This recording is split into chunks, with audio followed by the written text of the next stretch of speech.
YNW Melly is going through it. After nearly 6 years behind bars, still battling a lingering double murder case. A resurfaced clip of him talking about his alter ego Melvin is now going viral, just as his bond hearing gains momentum. When the night hit, he did it for him. He was like, Melvin is just, once you stay with Melly to a certain extent, Melvin just don't like Melvin. It might sound like typical Melly talk, but fans believe he revealed more than intended in that clip. It's part of a longer moment now being dissected frame by frame, with some thinking it could shift the case's narrative. The documentary that could flip everything. No conversation about this trial is complete without examining Melly's recent behavior. Things got attention on day 3 of the trial when he sat silently, hands folded, eyes shut in prayer, mumbling before opening his eyes and blowing kisses to the gallery. Among those disturbed was Juve's mother, Leandre Phillips, who told NBC Miami, "You did it a couple times. That wasn't his first time. I walked out because I don't know what you praying for. Sitting there like you ain't got no remorse. Every time I walk in, you smiling. This ain't the time for that. This is sad. This case is serious." Was also repeatedly seen laughing with his lawyer. In one strange moment, video showed him locking eyes with someone in the gallery and repeating the same phrase while visibly agitated. Online. Reactions were split. Some said he clearly didn't care about facing the death penalty, while others pointed to how long he's been locked up since 2019. Back in October 2020, a lawsuit claimed the 4 men had a major payday coming, but clashed over splitting it. One lawyer noted, "Fewer people, more money each." Juve's father backed that claim, saying the fallout came from a $500,000 deal to sell the YNW brand.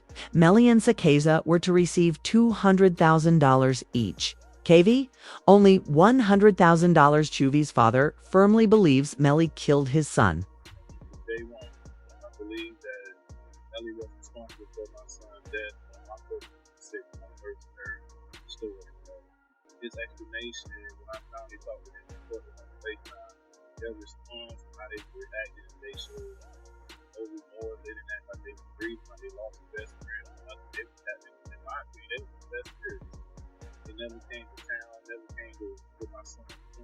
If these claims are true and a deal was really on the table, it completely shifts the narrative. These weren't just lifelong friends, they were business partners, caught in a serious dispute over their brand and a large sum of money. But for now, this separate lawsuit hasn't directly impacted the current trial at present. The prosecution is still focused on reconstructing the critical hour between the 4 men leaving the recording studio in Portland, arriving at the hospital in October 2018. In doing so, expert testimony and forensic evidence have painted Melly as a potentially cold-blooded killer who murdered 2 close friends over money, months after Sakeza and Juve's deaths. A documentary explored Melly's ties with both. He once called Juve his day one and said, "We got the same brain. Me and all my people had the same dream growing up." But somewhere along the line, did Melly decide his dream mattered more?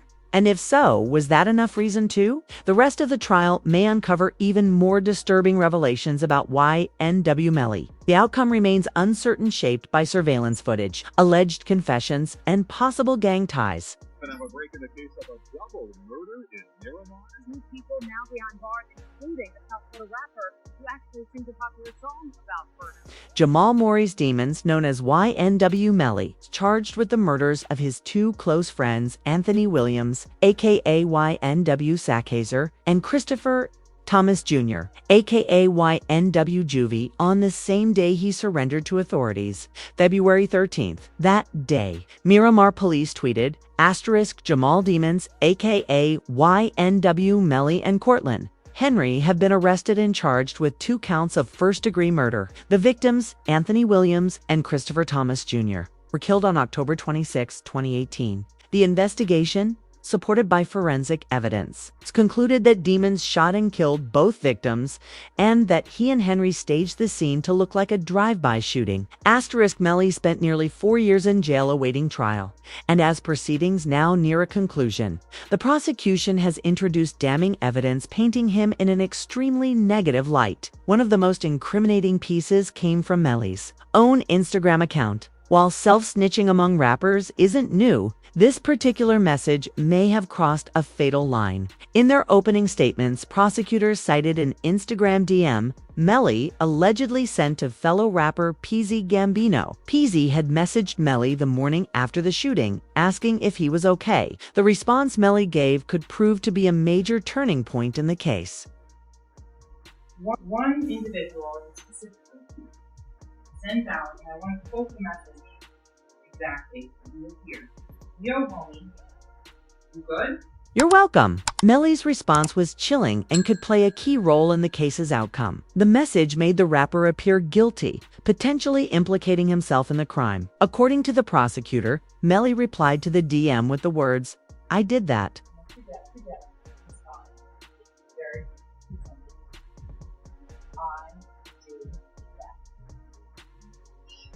Did this truly prove that Melly had killed his two best friends, people he had grown up with? It's crucial to remember that Melly is facing the death penalty, meaning the prosecution. It's proved beyond a reasonable doubt that the rapper actually confessed to the murders in that Instagram message. The first issue is the context in which the message was sent. It's possible the rappers were discussing something unrelated. However, the prosecution dismissed that possibility, arguing the only logical context was the shooting that had just occurred. That morning, Melly had received a flood of messages, all centered around the tragic incident. The context around the message matters.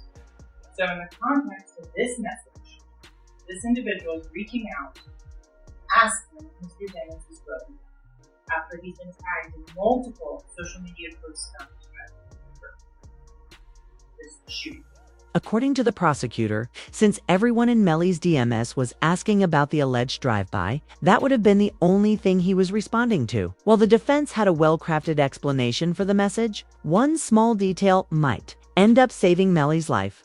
Autocorrect. The defense argued that the spelling in the message wasn't consistent with how Melly typically texted, suggesting the word could have been changed by autocorrect and may not reflect what he actually meant to say. Can you tell the jury how you spell that?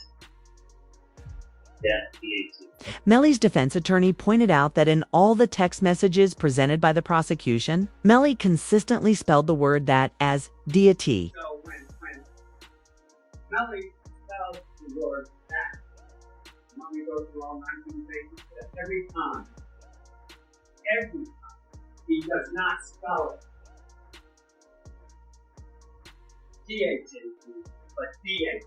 This suggests someone else might have been using Melly's phone. Was it really his phone?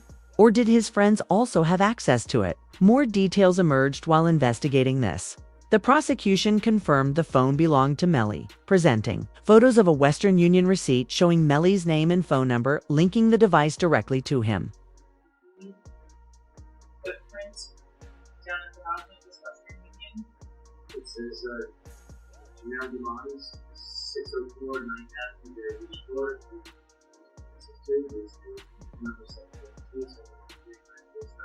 However, one of Melly's friends, Adrienne Davis, who was with the group at the studio, testified with a surprising claim. The morning after they learned their friends had been shot and killed, everyone grabbed their phones except Melly, who couldn't find his. Did anyone get on their phone? Yeah. Did anyone have any problem locating the phone? Yes.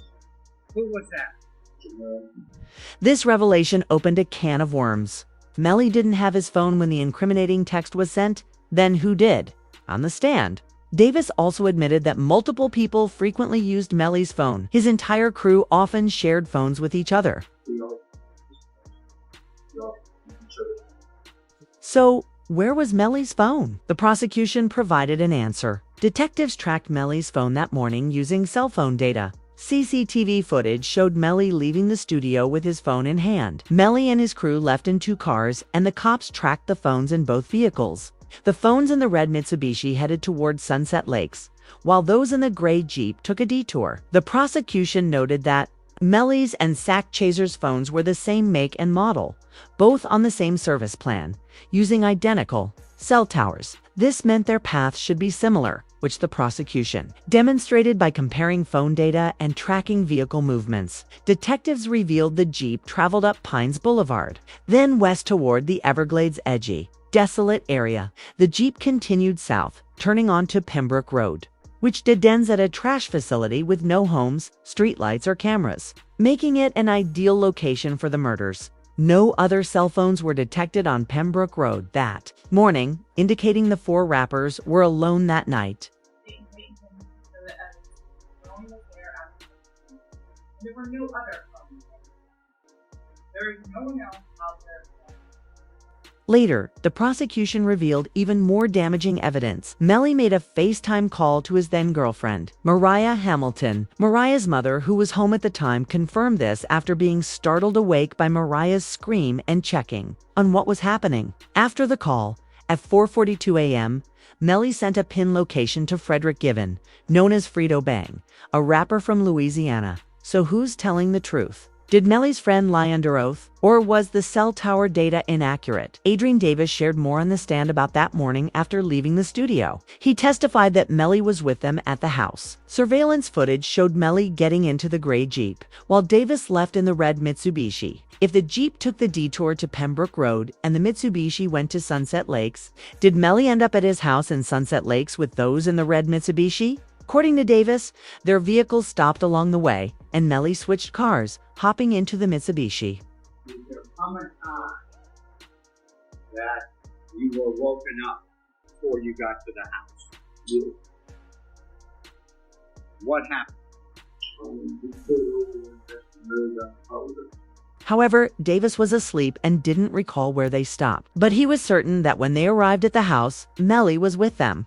According to Davis, Melly was present when they received the news about their friend's shooting. And while this seems to give Melly an alibi, another crew member present that day, Trayvon Glass, also took the stand to testify.